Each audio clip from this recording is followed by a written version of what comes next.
우리를 사랑하시는 하나님, 오늘도 우리와 함께 하셔서 성령이 교회들에게 하시는 말씀을 우리의 입술을 통하여 말하게 하시고 우리의 귀를 통하여 듣게 하심을 감사합니다. 주와 함께하는 기쁨이 충만한 신령한 시간이 되도록 도와주시옵소서. 믿음으로 헌금한 손길들 위에 복을 더하여 주셔서 저들이 원하고 바라는 소망이 있을 때에 함께 하시는 주로 인하여 힘을 얻고 위로를 얻고 격려함을 받아 이 세상 살아가는 동안에도 주께서 저들과 함께 계신 증거를 영광으로 드러낼 수 있도록 축복하시고 역사하여 주시옵소서. 예수님의 이름으로 기도하였습니다. 아멘. 하나님의 말씀은 열왕기상 8장 54절에서 61절까지 말씀을 함께 같이 합독하겠습니다. 열왕기상 8장 54절에서 61절까지 말씀을 함께 같이 합독하겠습니다.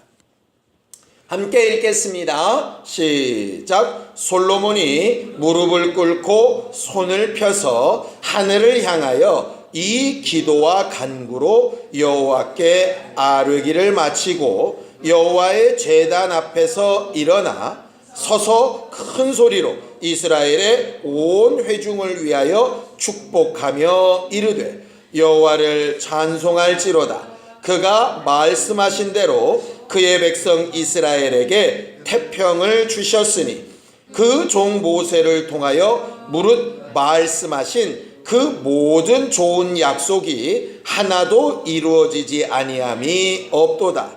우리 하나님 여호와께서 우리 조상들과 함께 계시던 것 같이 우리와 함께 계시옵고 우리를 떠나지 마시오며 버리지 마시옵고 우리의 마음을 주께로 향하여 그의 모든 길로 행하게 하시오며 우리 조상들에게 명령하신 계명과 법도와 율례를 지키게 하시기를 원하오며 여호와 앞에서 내가 간구한 이 말씀이 주야로 우리 하나님 여호와께 가까이 있게 하시옵고 또 주의 종의 일과 주의 백성 이스라엘의 일을 날마다 필요한 대로 돌아보사 이에 세상 만민에게 여호와께서만 하나님이시고 그 외에는 없는 줄을 알게 하시기를 원하노라. 그런즉 너희의 마음을 우리 하나님 여호와께 온전히 바쳐 완전하게 하여 오늘과 같이 그의 법도를 행하며 그의 계명을 지킬지어다. 아멘. 우리 하나님은 우리와 함께 하기를 원하시는 하나님이십니다. 오늘 우리가 읽은 성경 본문은 솔로몬이 성전을 완성시키면서 하나님 앞에는 이 성전에 하나님의 이름을 영원히 두어 주십시오 라고 고백하고 그의 백성들을 향하여서 축복한 내용이 들어 있습니다. 솔로몬이 얘기한 축복의 가장 중요한 점은 뭐냐 하면 축복이란 하나님이 우리 조상들과 함께 하셨던 것처럼 우리와도 함께 하시는 것이다 라고 가르쳐 말하고 있어요. 우리가 올 한해 함께 지어져가는 성전이 되기를 원하죠. 성전은 하나님이 거하시는 곳, 하나님이 함께 하시는 곳이라서 성전인 것입니다. 똑같은 이 사건을 역대기에도 기록을 하고 있어요. 성경을 좀 보겠습니다. 역대하 6장 2절 3절입니다. 그 바로 다음 부분에 역대하 6장 2절 3절을 함께 같이 보겠습니다. 함께 읽겠습니다. 역대하 6장 2절 3절입니다. 함께 읽죠. 시작. 내가 주를 위하여 거하실 성전을 건축하였사오니 주께서 영원히 계실 처소로소이다 하고 얼굴을 돌려 이스라엘 온 회중을 위하여 축복하니 그때에 이스라엘의 온 회중이 서 있더라 이렇게 되어져 있죠. 똑같은 내용을 이렇게 기록하는 것입니다. 성전은 하나님이 거하실 처소인데 영원히 거하실 처소이다. 그러면서 백성들을 향하여서 축복하기를 이 성전에 하나님이 영원히 거하시는 것처럼 너희와 함께 하시는 것이 바로 복이다 라고 이렇게 가르치고 있는 것이죠. 왜 하나님이 우리와 함께 하시는 것이 복일까? 하나님께서 우리를 사랑하셔서 가장 크고 중한 일을 하셨는데 그것이 바로 뭐냐면 하나님의 독생자를 우리를 위하여 내어주신 것이라고 되어져 있어요. 그래서 성경은 이렇게까지 얘기하죠. 너희를 위하여 독생자를 아낌없이 내어주시니가 너희를 위하여 또 무엇을 아끼시겠는가 이렇게 말씀하시죠. 하나님이 우리에게 주실 수 있는 것 가운데 최고의 것이 그 아들이 오셔서 죽고 부활하심으로 우리에게 영생을 허락하시는 것이 가장 큰 일이었어요. 그리고 그 아들에게 하나님의 이름 예수라는 이름을 주셔서 그 이름이 자기 백성을 저희 죄에서 구원할 자라 하시는 것을 가르쳐 주셨죠. 그런데 그 이름과 함께 가지고 오신 또 하나의 이름 기억하시죠? 임마누엘이라고 하는 이름. 그 이름을 예수라라 하신 그 하나님이 그 이름을 또 임마누엘이라 하리라 하셨어요. 하나님이 주실 수 있는 가장 큰 일, 가장 큰 선물, 가장 큰 은혜가 하나님의 아들 예수신데 그 예수가 구원이라고 하는 이름과 함께 가지고 오신 이것이 바로 임마누엘, 우리와 함께 하신다라고 하는 이름이었어요. 결국 하나님이 우리에게 바라고 소망하시는 구원 안에는 뭐가 들어있는 것이냐면 하나님이 우리와 함께 하고 싶으신 것이죠.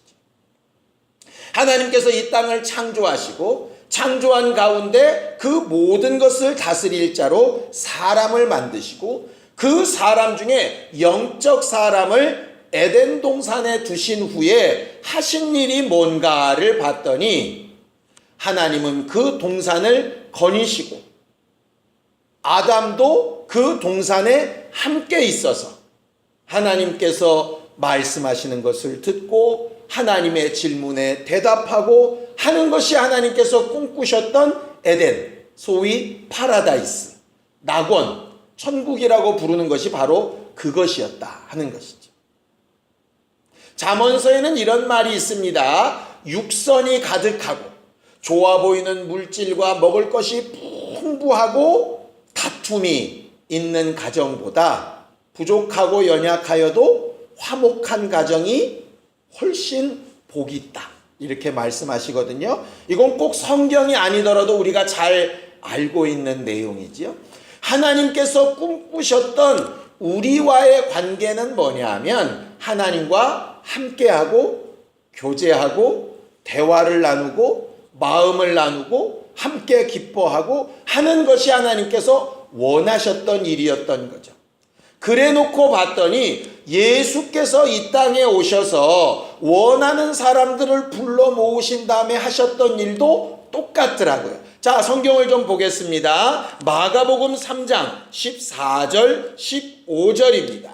마가복음 3장 14절 15절입니다.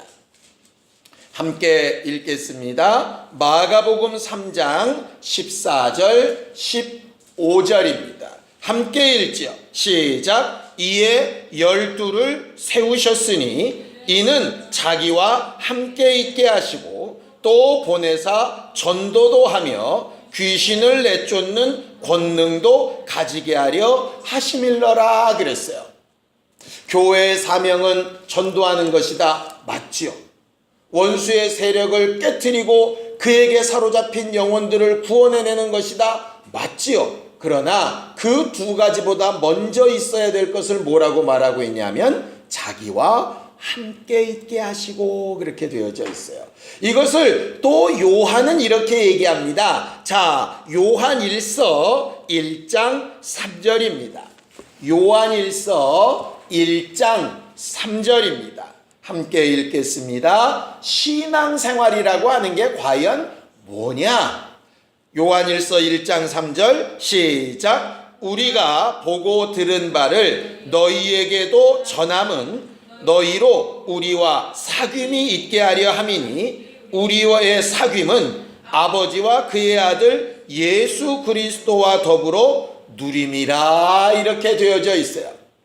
예수께서 제자들을 부르셔서 아까 말씀드린 대로 자기와 함께 있게 하시고 보내사 전도도 하고 귀신 쫓는 권세도 주셨는데 첫 번째 함께 있게 하시는 이유뿐만이 아니라 보내서 전도하고 귀신을 쫓고 고치고 구원해 내시는 이유, 내가 너희에게 보고 듣고 배운 바를 전하고 말하는 그 이유도 뭐가 있게 하려 함이라고요? 사귐이 있게 하려 합니다.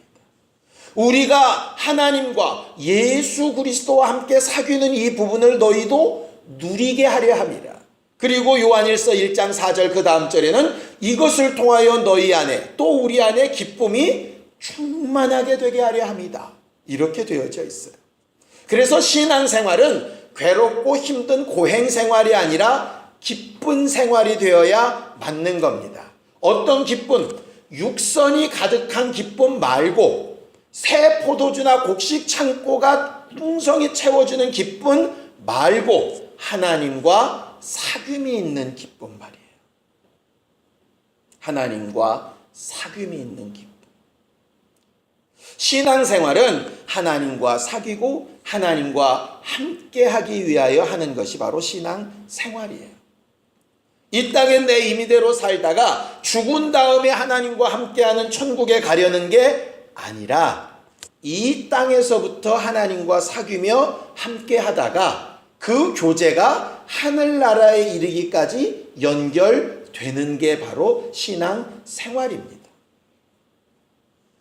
연애 따로 결혼 따로가 아니라 연애와 결혼이 함께 가는 것.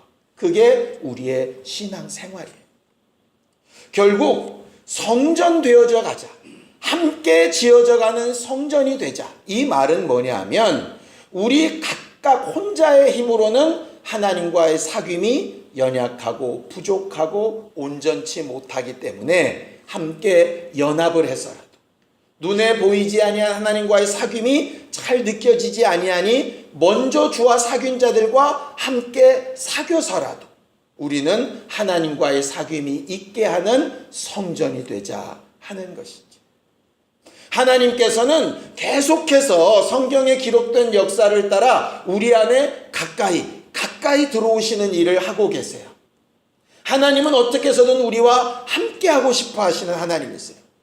죄가 왜 무서우냐 하면 하나님과 함께할 수 없게 만들기 때문에 그래요. 하나님과 함께하기를 싫어하게 만들기 때문에 그래요. 에덴 동산에서 하나님과 함께 거닐던 아담과 하와가 죄의 결과로 하나님과 함께 거닐지 못하는 자가 됐잖아요.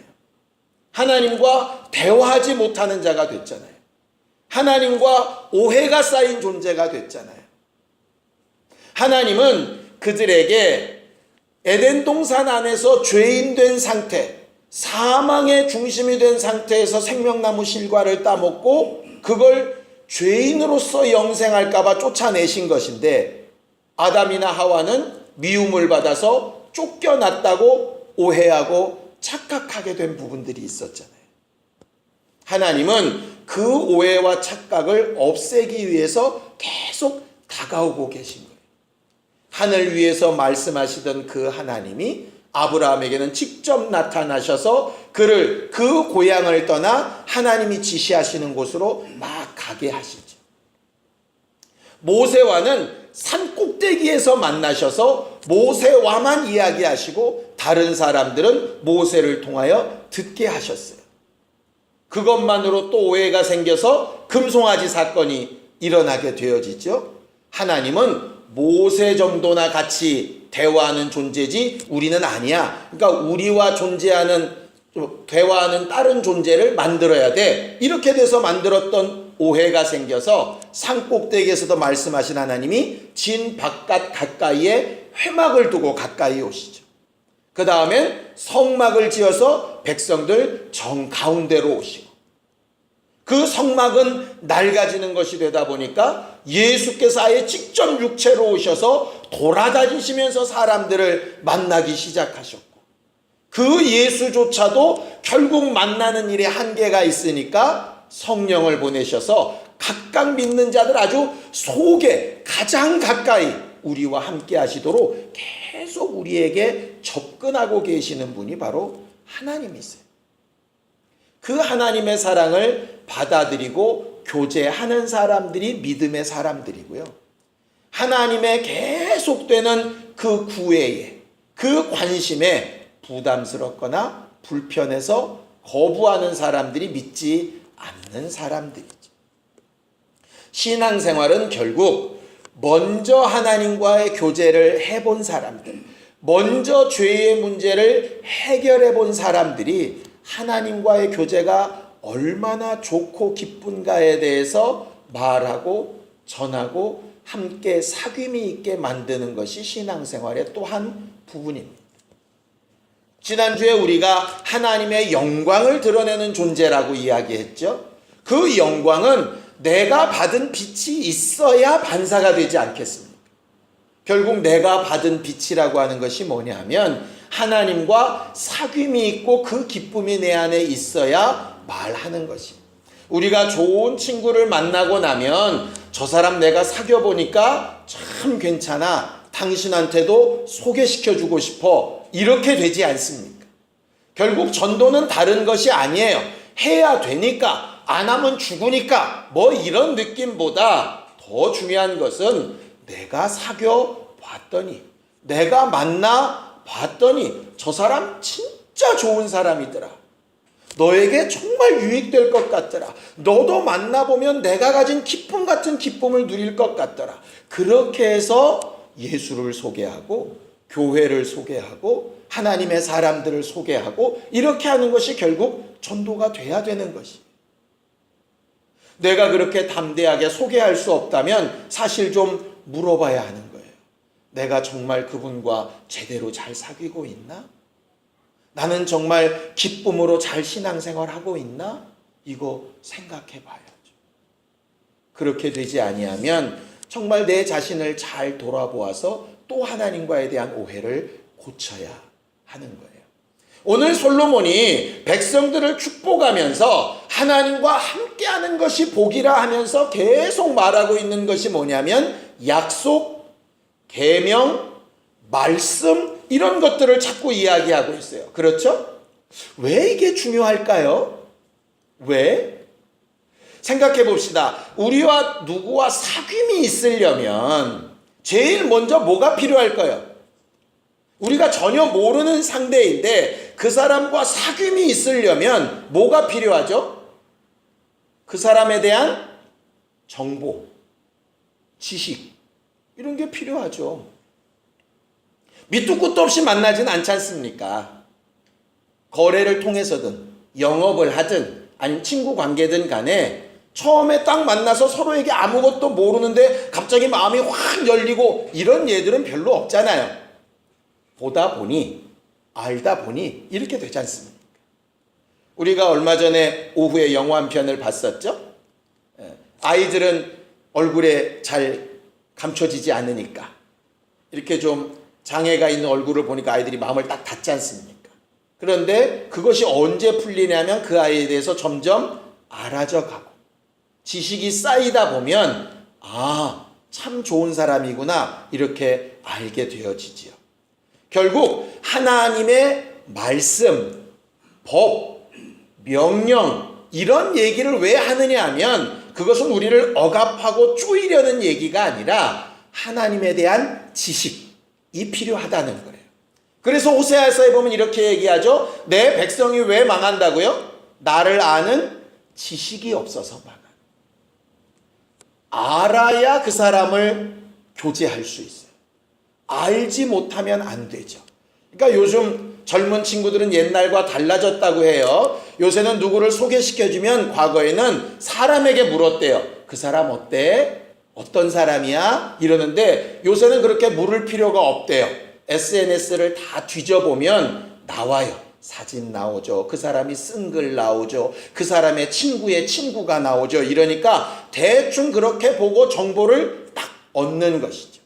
결국 하나님에 대한 정보는 어디에 들어있냐면 말씀에 들어있어요. 그래서 말씀을 알고 배우는 것이 필요하죠. 그럼 하나님은 우리에 대한 정보를 어떻게 아실까요? 성경은 나보다 더 잘 아신다고 되어져 있어요. 제대로 된 교제를 하려면 그러니 하나님이 지금 나를 아실 필요가 있는 게 아니라 내가 하나님을 알아야 될 필요가 있는 거죠. 성막을 이렇게 지으라 하신 것도 하나님에 대하여 알라 하시는 거예요. 율법을 막 가르치신 이유도 나에 대해서 좀 알라고 하시는 거예요. 예수를 보내셔서 말씀하신 이유도 하나님에 대하여 좀 알라고 하시는 거고, 성령을 통해서 우리에게 감동하시는 것도 우리에 대해서 좀 알라고 하시는 거예요. 적어도 우리가 영업을 하기 위해서, 친구 관계를 맺기 위해서 나중에 어떤 보험처럼 뭔가를 나랑 관계 맺기 위해서 알려고 하는 의지를 사용하듯이 하나님과 함께하는 일의 첫 번째는 하나님에 대한 지식을 얻으려고 하는 의지가 있어야 되는 거예요. 두 번째는 뭘까요? 난 저 사람에 대해서 알아. 저 사람은 이런 사람이야. 이렇게 얘기를 했는데 지나가다 보니 그렇지 않은 경우들이 생기죠. 또 영화 얘기를 할까요? 친구가 좋은 뜻으로 했지만 받아들이는 쪽에서 오해해서 받아들이면 어그러지잖아요. 나는 좋은 뜻으로 권면했는데 저쪽에서는 나를 돈벌이 상대로 보나? 이렇게 되면 관계가 어그러지지 않겠어요. 그래서 지식 다음에 필요한 것이 오해를 바로잡는 일이에요. 이 오해는 모르는 때 생기지 않아요. 뭔가를 알아야 오해가 생기죠. 먼저 알았다 할 때 아는 것에 안주하지 않고 사실 오해하고 있는 부분이 있지 않나 살펴봐야 되는 거예요. 오랜 친구들이 갑자기 깨지는 이유가, 평생을 살던 부부가 갑자기 등 돌리는 이유가 많은 경우에 오해의 경우가 꽤 많이 있죠. 이 오해에는 절대적인 오해도 있고요. 내가 생각하는 기대에 미치지 못하는 오해들도 있어요. 그래서 그 오해를 고치는 게 필요하죠.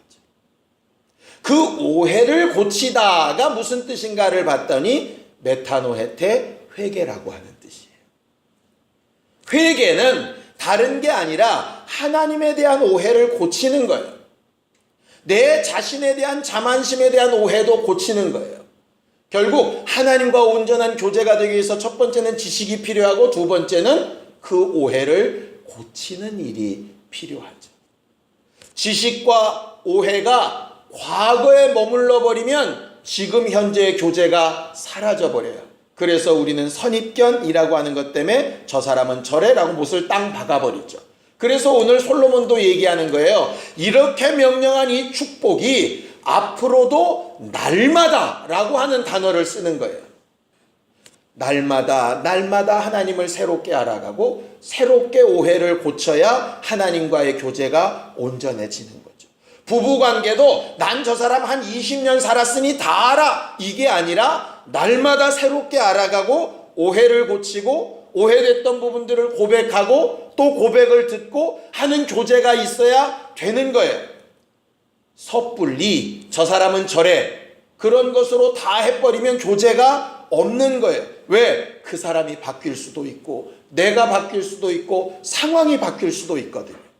그러니 지식과 오해를 고치는 일을 한두 번에 끝날 문제가 아니라 계속해야 하는 것이죠. 그래서 우리는 죽을 때까지 성경을 읽고 예배하며 회개하고 하나님의 생각을 묻고 그 응답을 듣는 일을 계속해야 하는 거예요. 그게 신앙생활인 거죠. 신앙생활의 기본이 하나님과의 교제라고 하면 우리는 어떻게 신앙생활해야 될지가 정확해지는 거예요. 이미 하나님을 안다 생각하니까, 이미 하나님은 이런 분이라고 내가 생각하니까, 내게는 하나님은 딱 여기까지만 필요한 분이라고 못을 박아버리니까 그 뒤로 알아야 될 것 오해를 고쳐야 될 것이 귀찮고 부담스럽고 할 필요가 없고 괜한 강요같이 느껴지게 되는 것이죠. 그러다 보니 연애할 때는 저 사람이 안 그랬는데 결혼하고 나니 변했다라고 이야기하는, 그게 아니라 우리의 삶은 계속해서 알고 오해를 고치고 더 가까이 가는 일에 익숙해져 가야 하는 것이죠. 그런 것을 가장 많이 체험할 수 있도록 주신 그 기관이 바로 가정이고요. 그 가정과 함께 그런 일들을 잘 체험할 수 있도록 주신 기관이 교회입니다. 여러분, 모르는 사람이 한 몸을 맞대고 사는 게 얼마나 힘들겠어요. 전혀 다르게 살던 사람이 한 무리로 모여서 셀을 이루고 한 교회를 이루는 게 얼마나 불편하겠어요. 식성도 다르죠. 생각도 다르죠. 느낌도 다른데요. 이 복잡한 감정이 함께 하는 게 사실은 동거하는 거예요. 동행하는 거예요. 하나님과의 교제가 늘 그래야 되는 거예요. 그런데 우리는 어느덧 하나님은 이런 분, 나는 이런 사람, 그러니 더 이상 가까이 갈 수도 없고 요 정도 선에서 평행선을 가야 해, 이렇게 가는 것처럼 가는 신앙생활들을 할 때가 있지요. 하나님과 우리 사이를 가깝게, 더 가깝게 함께 하시는 일로 오신 분이 성령님이세요. 너희가 하나님의 성전인 것과 하나님의 성령이 너희 안에 거하시는 것을 알지 못하느냐. 그 성령이 너희를 더 하나님과 가깝게, 더 하나님과 제대로 교제하게 만들려고 하시는데 그분의 노력에 너는 얼만큼 응답하고 마음을 같이 하고 있는지 한번 돌아봐 줄래? 라고 말씀하시는 것이 오늘의 메시지가 될 것 같아요. 솔로몬이 그 백성에게 했던 축복을 저도 여러분들에게 동일하게 하기를 원합니다. 과거의 믿음의 조상들과 함께 하셨던 그 하나님이 여러분들과 함께 하시기를 원하고, 여러분들이 주님의 나라에 가기까지 하나님과 동행하되 하나님에 대한 지식과 오해에 대한 이 거룩한 일들이 계속해서 반복되어지고 더 가까워지는 축복으로 충만하게 되기를 예수님의 이름으로 축원합니다. 함께 같이 기도하겠습니다. 하나님 아버지, 우리를 하나님의 성전으로 삼아 주셨사오니 하나님을 더 잘 알기를 사모하며 하나님에 대한 오해를 고치기를 열심내며 하나님을 더 가까이 하는 일에 성령의 도우심을 힘입는 거룩한 성전들이 되어져 가도록 우리 모두를 도우시고 함께하여 주시옵소서. 하나님과의 사귐과 기쁨을 체험케 하기 위하여 가정을, 교회를, 성도들을 주셨사오니 함께하는 기쁨과 사귐 위에 주를 더 알아가며 하나님의 뜻대로 순종하여 가는 신령한 복들이 충만한 우리 모두가 되도록 역사하시고 도와주시옵소서. 예수님의 이름으로 기도하였습니다. 아멘. 이제는 우리 주 예수 그리스도의 은혜와 하나님 아버지의 극진하신 사랑과 성령님의 감동하시고 역사하시는 분명한 증거가 하나님을 가까이하며 주와 함께하며 행복과 소망을 누리려 하는 우리 모두 위에 이제부터 영원까지 함께 있을지어다. 아멘.